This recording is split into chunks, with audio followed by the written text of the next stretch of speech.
Vamos a hacer eso.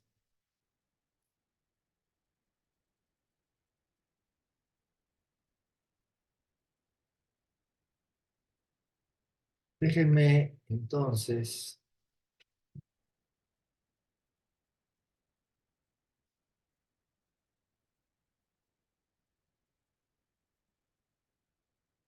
Voy a poner una imagen aquí.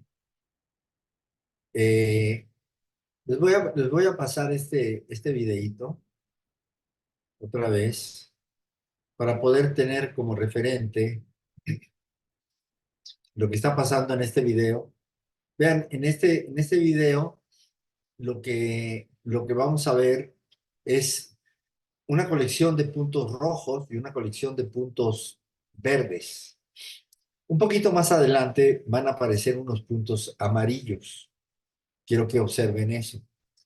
En este caso, este es un ejemplo de juguete para tratar para explicar el algoritmo y para que ustedes vean cómo evoluciona el proceso de entrenamiento de la red neuronal, en donde se han creado este, 4 clústeres de datos, que son los puntos rojos. Cada punto rojo es un dato. Entonces, imagínense que nosotros lo que queríamos era analizar esa base de datos y tenía estas nubes de puntos. Nosotros a priori no sabemos.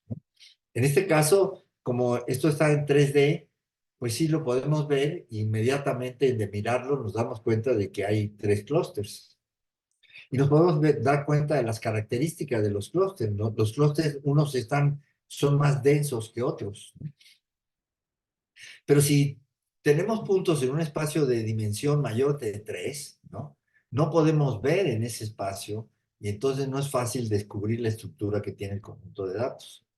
Y en ese caso, la red neuronal sí va a servirnos como una herramienta para descubrir esa estructura, esos patrones que tiene la red neuronal.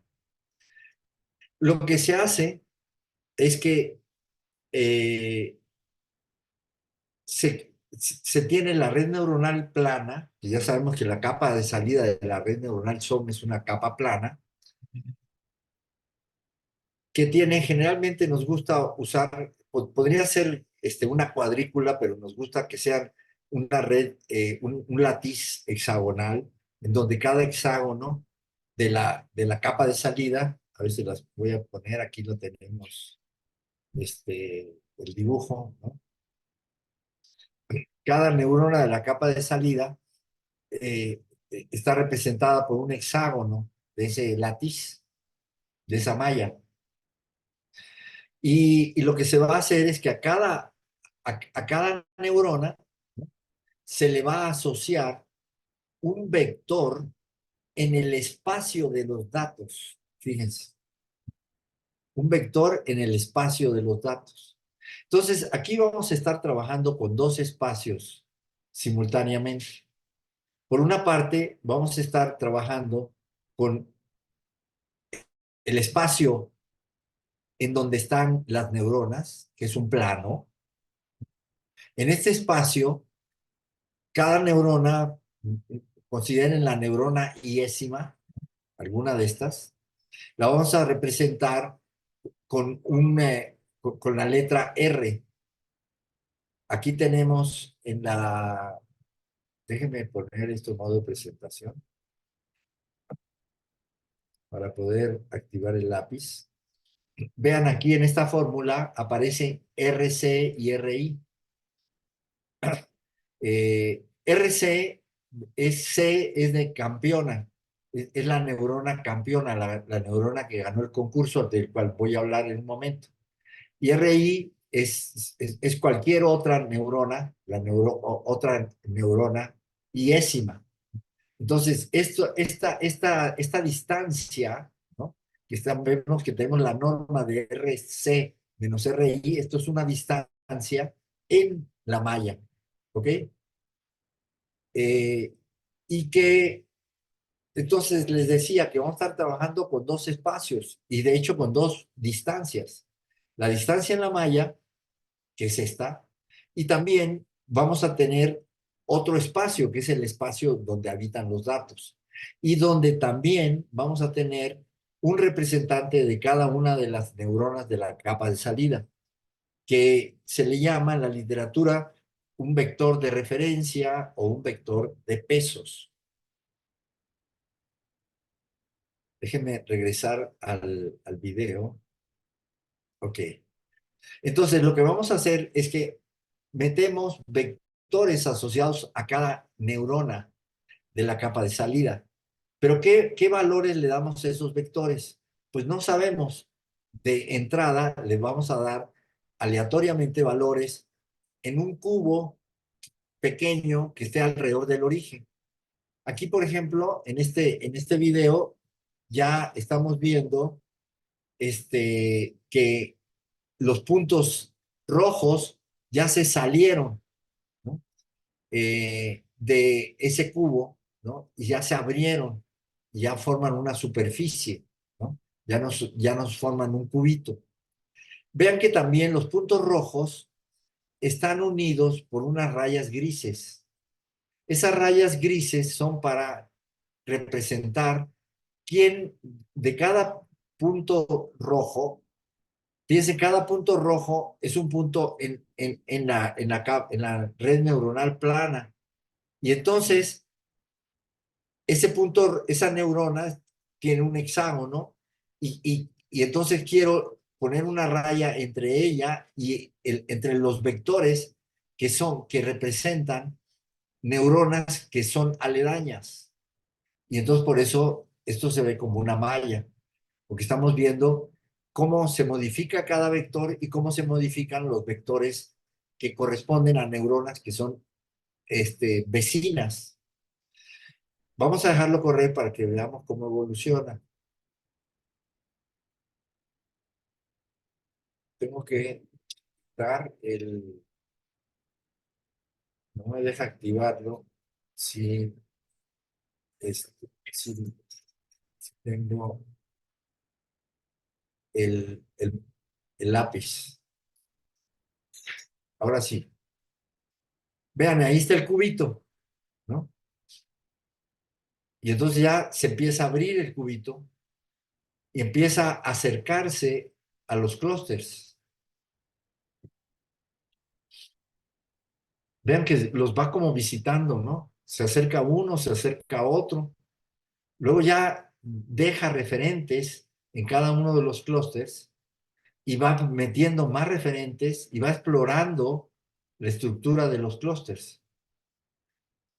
Hasta que al final tenemos la imagen que vimos hace un momento, ¿no? Estos son imágenes auxiliares, ¿no? Eh, entonces voy a referirme a esto, a este video, para hacer la explicación de el algoritmo.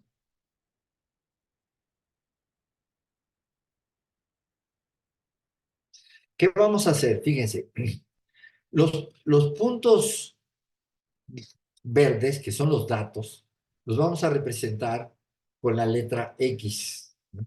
O sea, este,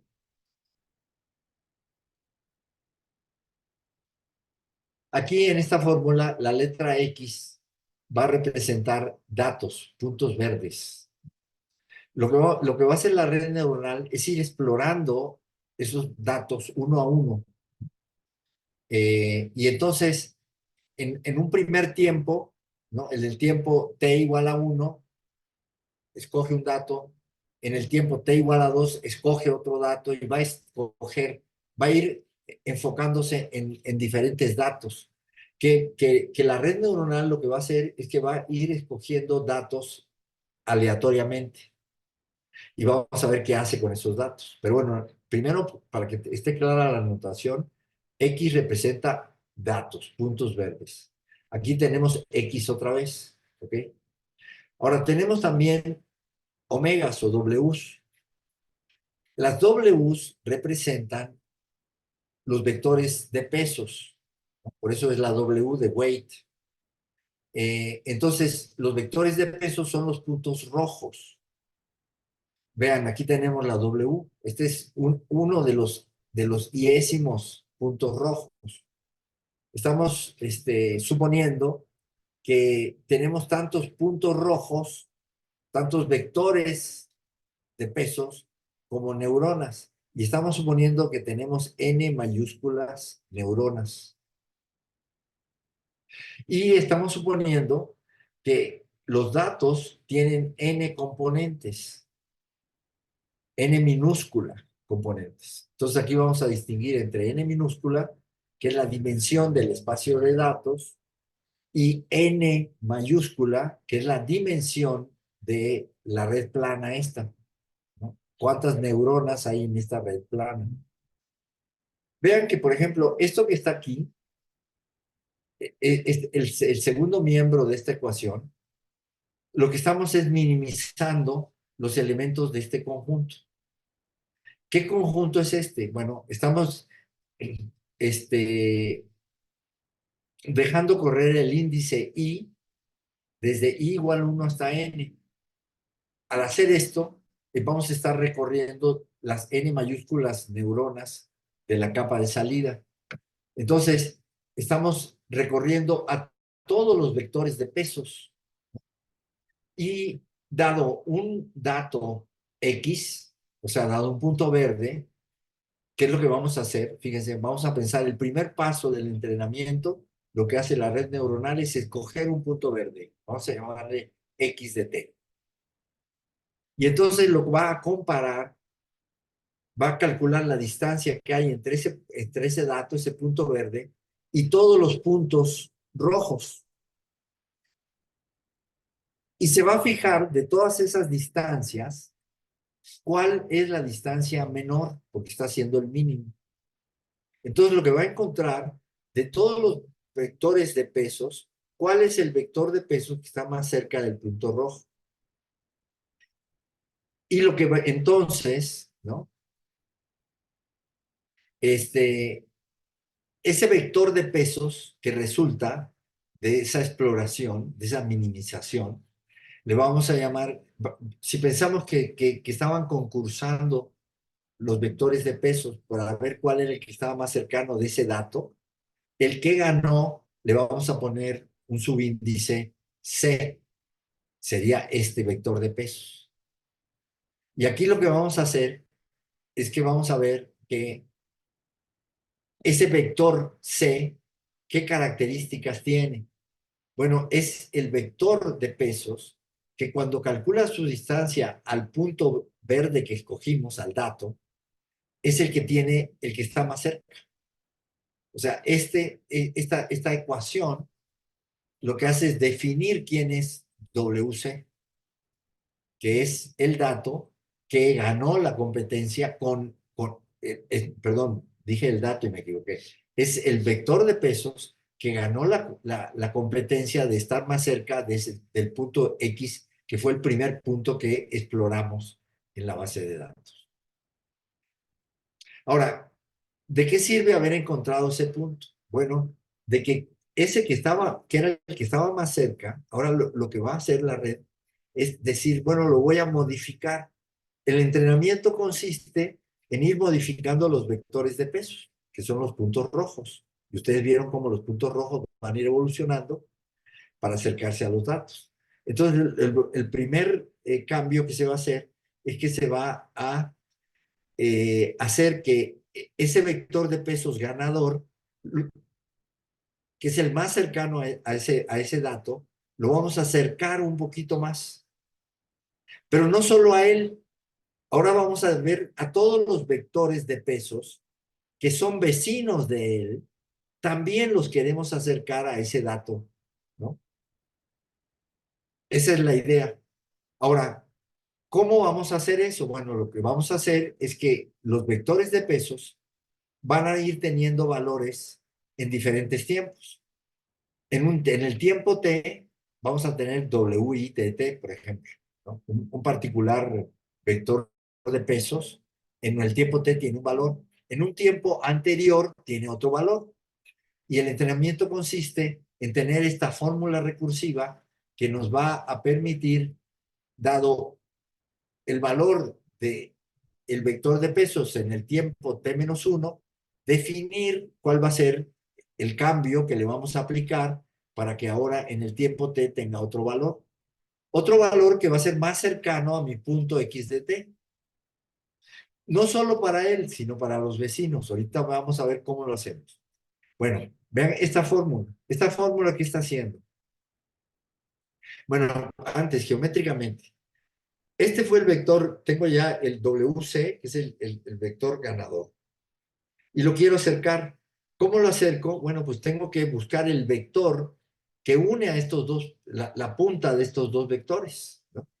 Y si me muevo en esa dirección, voy a estar acercando el vector de pesos al vector, al dato con el que se ganó la competencia. Vean, esto que está aquí, este término que está aquí en los paréntesis cuadrados, lo que está es calculando el vector que va de X a W. Y entonces lo que vamos a hacer es hacer una modificación en esa dirección que la vamos a hacer pequeña al principio, ¿no? Y la vamos a ir haciendo, no quiero ir dando pasos muy grandes, no quiero acercarlo demasiado. Si lo acerco demasiado, me puedo hasta pasar para el otro lado, ¿no? Entonces quiero hacer un acercamiento pequeño y entonces lo multiplico por este factor h. Ahorita no se preocupen de quién depende h. Piensen que solo es, lo que voy a hacer es que al vector de pesos le voy a sumar el vector que une al vector de pesos con el dato. Y, y eso es lo que nos da esta fórmula. Es una cosa que tiene un sentido geométrico muy sencillo. Ahora, esta cantidad, ¿no? ¿Cuánto va a valer?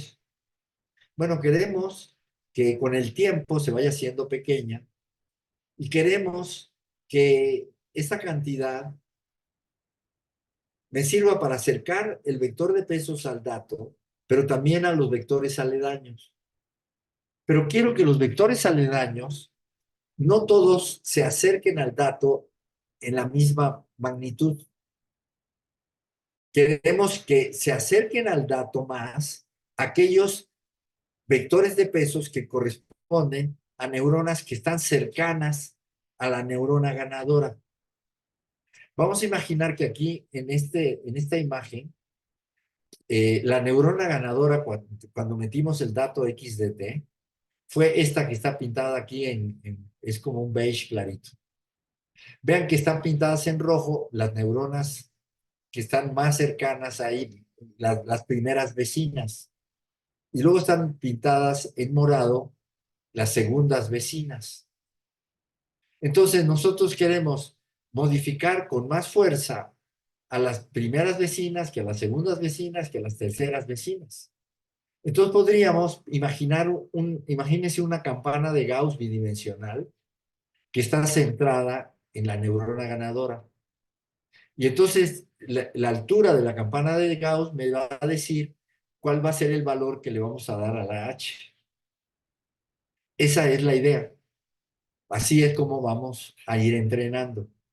Y entonces, ¿esto qué efecto va a tener? Que los puntos verdes se van a ir modificando para ir acercándose a todo el conjunto de datos, a todo el conjunto de puntos verdes. Vean que la fórmula que describe a la H, que es el factor, tiene aquí esta exponencial, es la exponencial que representa la gaussiana bidimensional en el plano. Vean que estas son las distancias en el plano de la red neuronal. Entonces, esta es la gaussiana bidimensional, ¿no? Que está multiplicada por un factor que depende de t, de cuántas iteraciones llevo, ¿no? Yo voy a estar haciendo esto repetidamente. La red neuronal escoge un punto verde y ve quién gana, modifica, escoge otro punto verde, ve quién gana, modifica, y así van escogiendo puntos verdes y modificando y modificando y modificando, ¿no?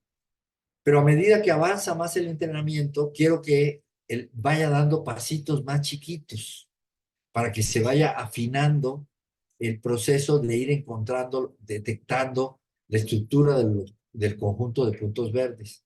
Entonces, por eso voy a tener esta función que es una función que tiende a cero cuando t tiende a infinito, cuando t crece. Entonces, mientras más pasos doy, es más chiquita, y entonces el factor de corrección que voy a tener aquí es menor. Entonces, de esa manera, pues voy a tener una secuencia de este conjunto de vectores de peso se va a estar modificando, como vieron en la imagen, ¿no? Y va a converger a una estructura que está distribuida alrededor de los puntos verdes. Y de esa manera puedo encontrar el, el descubrir la estructura que tiene el conjunto de los datos. Eh, Nosotros podemos eh, después pedirle para poder generar una visualización, para que la red neuronal nos diga qué cosa encontró allá en el espacio multidimensional y nos lo proyecte al plano de la red neuronal. Queremos que nos dé un mapa de conocimiento en el plano de la red neuronal que describa, ¿no?, cómo están distribuidos los puntos en el espacio multidimensional. Y entonces lo que vamos a hacer es vamos a hacer una proyección del espacio multidimensional que ya sabemos que tiene n minúscula dimensiones a la red neuronal que tiene dimensión 2. Y esa proyección es una proyección no lineal, o sea, no es como cuando proyectas así una sombra, porque lo que queremos es que lo que se proyecte aquí refleje la estructura que tienen los datos en el espacio multidimensional.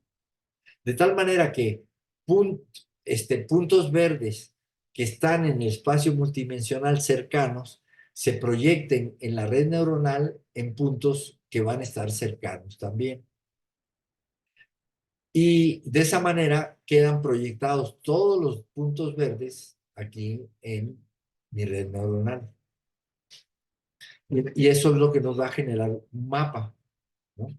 Ahí posteriormente se puede aplicar un algoritmo de clúster para detectar aquellos grupos, ¿no?, de puntos, o sea, poder representar en el plano aquellos grupos de datos que están cercanos entre sí y que tienen mucha similaridad porque tienen mucha cercanía. Y entonces de esa manera el mapa va a estar organizado en clústeres, ¿no?, en donde vean que aquí los datos, los puntos verdes en todas las aplicaciones que estamos considerando,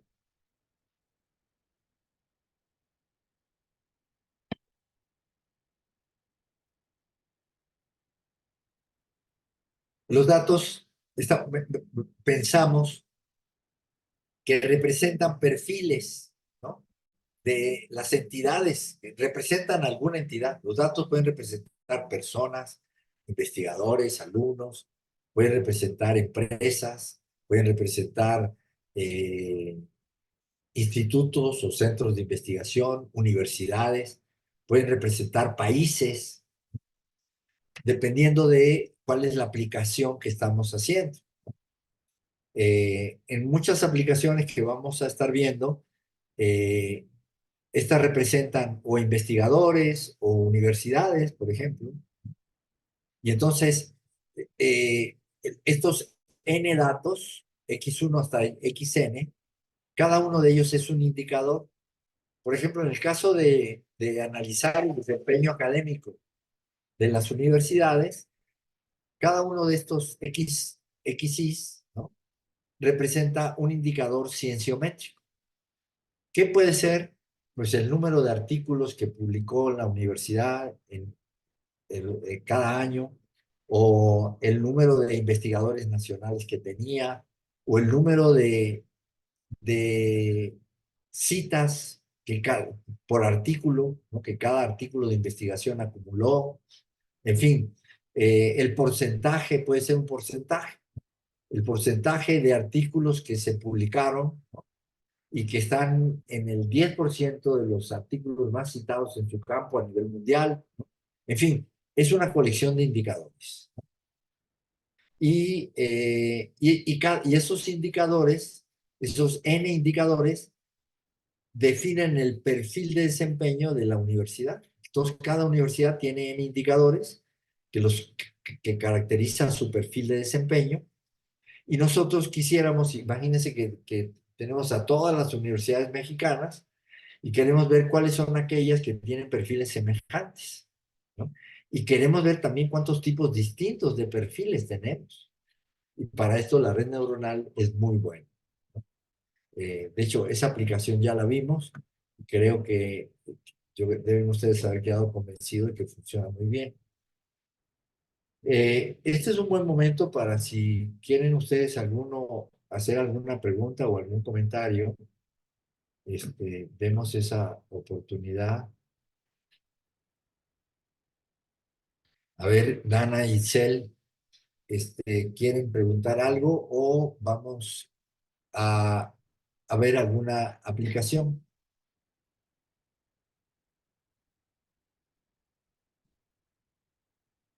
¿Me pueden poner algún mensajito en el chat? Bueno, entonces dice Dana que ya quedó más claro, ¿no?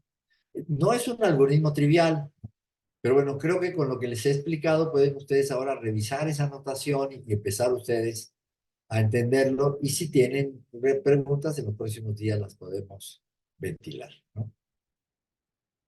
Bueno, entonces si vamos a seguir con las aplicaciones, voy a dejar de compartir para que José Luis pueda compartir la pantalla y, eh, y nos muestre alguna nueva aplicación para que ustedes tengan más ejemplos.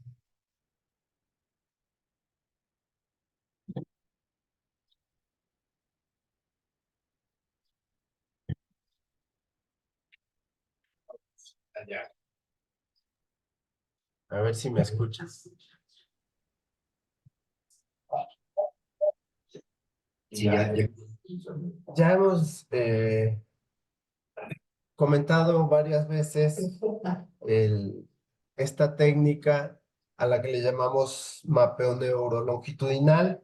E incluso esbozamos el algoritmo, qué es lo que habría que hacer, que lo vamos a repetir al final, pero no hemos hablado de una aplicación. Entonces, la aplicación que tenemos, ya la publicamos, salió hace un mes en esta revista latinoamericana. Eh, entonces pueden ver el artículo allí y vean el título, se llama Mapeo neurolongitudinal de los perfiles de desempeño de universidades latinoamericanas. Y lo que hacemos en este paper es considerar indicadores o tomar indicadores de un ranking de universidades.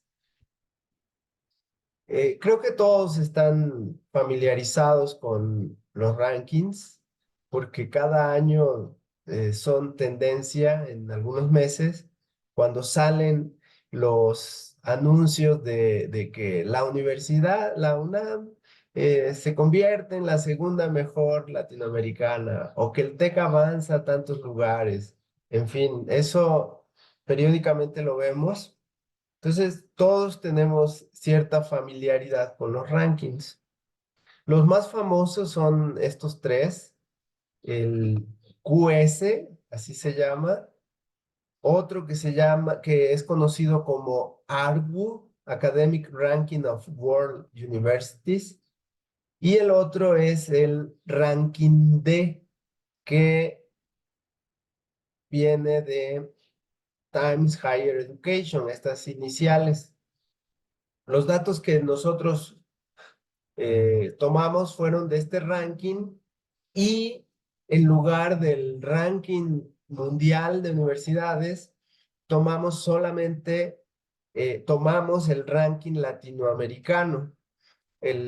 Ya varios de estos rankings, eh, además de construir el ranking mundial, hacen versiones específicas para algunas regiones del mundo y cambian ligeramente la metodología para calcular los indicadores. Vamos a hablar un poquito sobre cómo estos rankings, eh, cal- cómo ordenan a las universidades. Bueno, el ranking D construye un indicador compuesto conocido como overall y en varios rankings así se llama overall. Es un indicador compuesto cuya fórmula pueden ver aquí a la izquierda a la derecha. Se calcula a partir de 5 indicadores. Estos 5 indicadores que están aquí se suman, pero le han asignado diferentes pesos a a cada uno de estos subindicadores. Entonces, el indicador compuesto se calcula como la suma pesada de estos 5 indicadores. Como pueden ver, eh, estos indicadores buscan medir diferentes aspectos de la actividad de las universidades. El- la más importante, pues, se considera que es la docencia y le sigue la investigación. Estos indicadores que vemos aquí en realidad ya son indicadores compuestos. En la docencia, además de tener indicadores sobre la opinión que hay sobre los profesores, también se toma en cuenta si los profesores son todos del país o hay profesores extranjeros que fueron contratados, el nivel de estudio de cada profesor y también la matrícula de los estudiantes, si solamente hay estudiantes nacionales o también hay internacionales. De alguna manera se considera que si la universidad está captando estudiantes extranjeros, pues implica que tiene buen nivel. En el caso de la investigación es más fácil porque aquí normalmente se meten el número de papers que están produciendo eh, las universidades, pero también se puede incluir proyectos financiados por instituciones nacionales y extranjeras. Algunos, por ejemplo, aquí en la UNAM, pues muchos investigadores, además de pedir, de someter proyectos a financiamiento que otorga la propia UNAM, también pueden obtener financiamiento del CONACYT y de instituciones extranjeras como el NIH de Estados Unidos. Entonces, eso también se vuelve importante. Pero bueno, el punto es que estos 5 indicadores también son compuestos. Las citas es fácil, ya hemos hablado aquí varias veces de este indicador y para todos creo que está bastante claro. Se considera importante porque quiere decir que las investigaciones que está publicando, está produciendo la universidad, pues han tenido impacto. Se han leído y se han citado. Y también este tercer indicador tiene que ver con el prestigio, que también, como les decía, está reflejado en la docencia, pero esto incluye entrevistas o encuestas que el ranking realiza en otros países. Hay académicos, estudiantes de otras universidades. Entonces, es como que el prestigio internacional con el que goza la universidad. Y en el ingreso por proyectos de vinculación, eh, venta de servicios, eh, ahí se está concentrando, todo ese tipo de actividades se concentran en este indicador conocido como Industry Income. Entonces, lo que hace el ranking es calcular este indicador compuesto que pasa de tener 5 números, estos 5 números que tenemos aquí, a un solo número. Y con ese número ordenan a las universidades. La que obtiene el mayor puntaje, pues se convierte, o más bien, quise decir, ocupa el primer lugar del ranking. Bueno, eh, ¿por qué nosotros decidimos eh, analizar estos datos? Bueno, pues como ya ustedes lo estarán intuyendo, hay pérdida de información cuando pasas de 5 indicadores a uno solo. Se está comprimiendo información con pérdida y este número no refleja los diferentes perfiles de las universidades. Y lo que pasa es que eh, con diferentes perfiles, es decir, combinaciones de estos indicadores, se puede llegar al mismo indicador global. Entonces, para tratar de aprovechar esta información y realizar una comparación que no sea unidimensional, pues nosotros utilizamos la red neuronal para comparar esos perfiles de esas universidades. Pero además, quisimos ir un poco más allá y además de comparar las universidades en un momento dado, queríamos ver cómo esos perfiles evolucionaron en el tiempo. En el caso de los rankings, las publicaciones generalmente son anuales. Entonces tú puedes agarrar los datos del primer año, hacer un análisis de esos indicadores y luego del siguiente año repetir el análisis y entonces observar las diferencias para de allí determinar quién tuvo una evolución y quién tuvo una involución, quién mejoró su perfil, quién empeoró. A este tipo de análisis con la red neuronal son, es a la que le llamamos mapeo longitudinal. Y como es una red neuronal, lo que utilizamos, pues le pusimos neurolongitudinal. Bueno, eh, eh, voy a platicarles brevemente cuál es el método. Como que está claro que vamos a tomar indicadores, digamos, aquí nosotros empezamos en el 16, luego en el 17 y luego datos del 18 e incluso hicimos un cuarto mapa con datos del 19. Y para cada conjunto, para cada tablita, pues aplicamos la red neuronal SOM, el algoritmo de entrenamiento que acabamos de ver, y con eso obtenemos un mapa.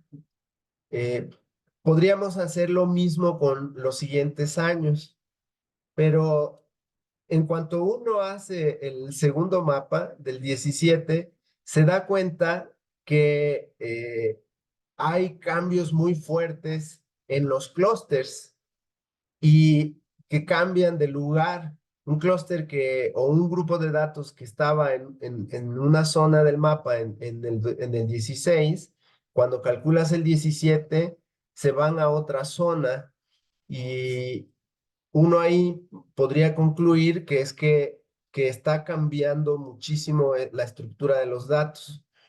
Pero en realidad lo que pasa es que el artificio del algoritmo. Sí, porque como durante el entrenamiento hay estocasticidad,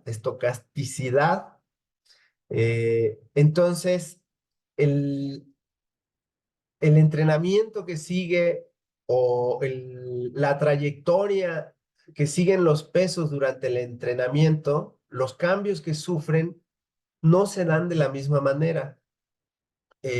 Recuerden que los pesos los inicializamos de manera aleatoria. Entonces, de entrada, ya por hacerlo de esa manera, la condición inicial de los pesos en el 16 y en el 17 no va a ser la misma. Ahí ya tenemos un componente de aleatoriedad.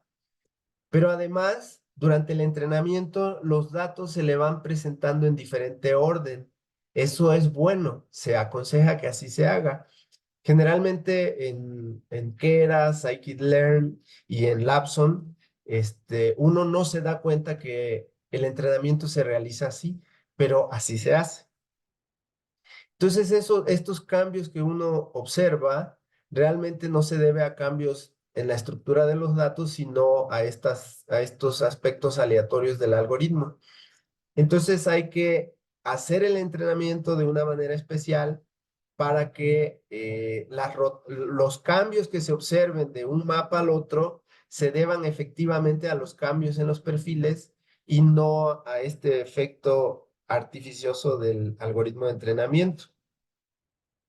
Entonces, fue parte de mi proyecto de doctorado y para resolver el problema, pues nos dimos cuenta que la red neuronal básicamente atraviesa, o más bien el proceso de entrenamiento de la red neuronal se puede dividir en dos fases. Una primera fase de ordenamiento global, que aquí en estas figuras podríamos considerar que más son están capturadas en estas dos instantáneas, en estos dos screenshots donde la red neuronal se ordena globalmente y una segunda fase donde se mueven los pesos poco para hacer un refinamiento, para detectar la estructura fina de los clústeres. Lo voy a repetir. Entonces, la primera fase de ordenamiento global, la red neuronal detecta la estructura gruesa, es decir, los clústeres. Pero, y en la segunda fase de refinamiento, la red neuronal detecta la estructura fina que pudiera haber en los clústeres. Entonces, para definir una estrategia de cómo construir estos mapas sin cambiar el algoritmo, lo que decidimos es aprovechar esta manera en la que el entrenamiento funciona. Y lo que hicimos fue, en la primera, o lo que se hace, ya esto es una receta, ustedes lo pueden hacer.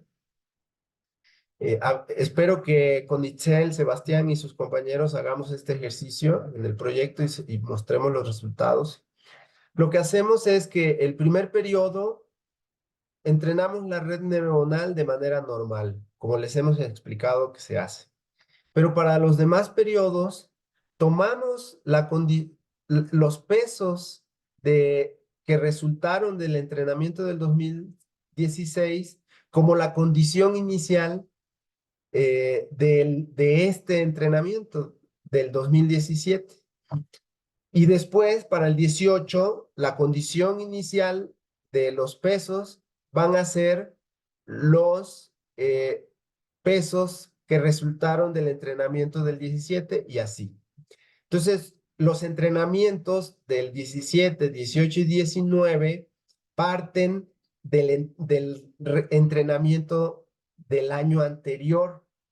¿Qué garantizamos con eso? Que estos pesos ya detectaron la estructura gruesa y nuestra hipótesis es que en los años sucesivos los perfiles no van a cambiar mucho, va a haber cambios relativamente pequeños y lo que se necesita es hacer un refinamiento, aplicar una segunda fase, bueno, aplicar un refinamiento equivaldría a saltarse la primera fase del entrenamiento y solo ejecutar la fase de refinamiento. Eh, ordena, que, sí, esto es ordenamiento global y esta es refinamiento, estamos bien. Digamos, esa es la idea general que aplicamos.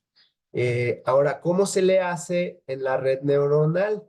¿Cómo te saltas la fase de ordenamiento global y pasas directamente a la fase de refinamiento? Bueno, pues lo que hacemos es aprovechar los parámetros de el algoritmo de entrenamiento. Y voy a regresarme, para explicar eso, voy a regresarme al algoritmo para recordar cuáles son esos parámetros. En el algoritmo de básico tenemos dos parámetros, el factor de aprendizaje alfa y el, eh, el ancho de la campana, que es nuestro parámetro sigma. Entonces, factor de aprendizaje es este parámetro, y sigma es el segundo parámetro que podemos utilizar para forzar o saltarnos, es mejor decirlo así, saltarnos la fase de ordenamiento global para pasar directamente al refinamiento. Recuerden que estos dos parámetros eh, parten de un valor máximo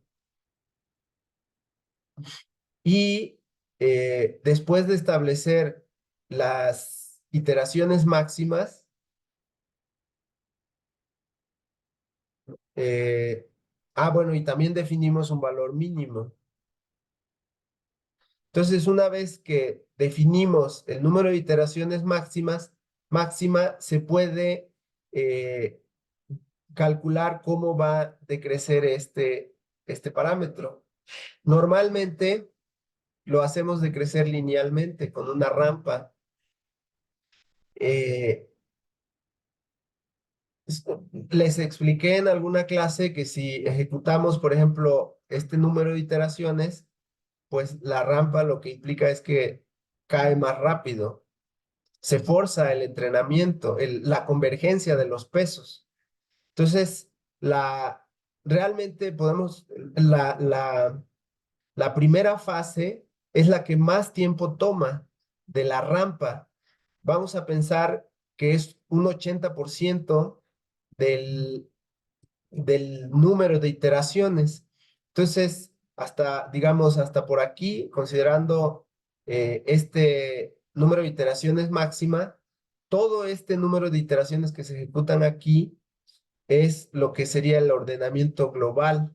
Y ya el último pedacito sería la fase de refinamiento. Entonces, para evitar todo esto, lo que hacemos es tomar valores del factor de aprendizaje y de la sigma chiquitos. Eh, lo que equivaldría, voy a redibujar esta rampa acá, es considerar la última parte de la rampa. Entonces, ¿qué hacemos? Pues este alfa de aquí es el que vamos a tomar como el máximo y el mínimo sería el mismo. En Lapson, normalmente los parámetros por default son 0.2 para alfa inicial y 0.01 para el alfa mínimo, este de aquí.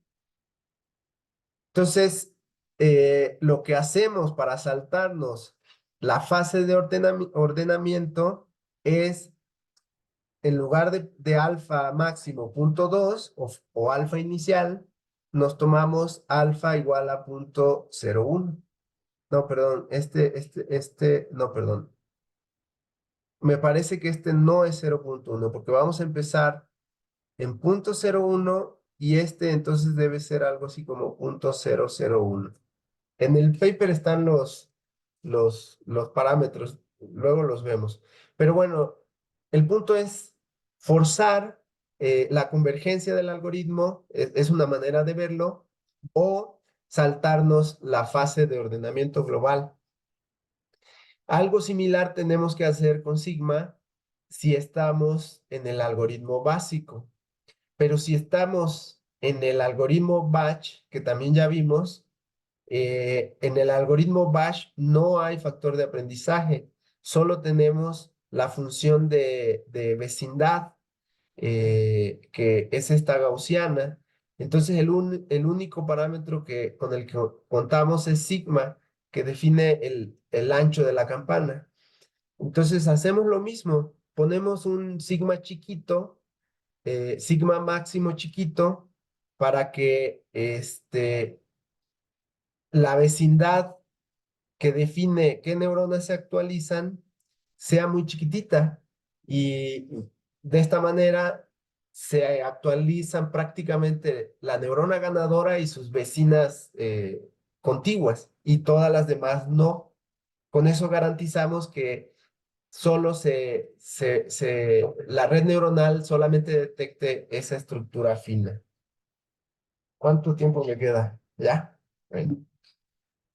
Vamos a dejarlo aquí y la próxima clase que va a ser el lunes, vamos a retomar este algoritmo y vamos a terminar el análisis. ¿Les parece? Mañana vamos a continuar con las exposiciones.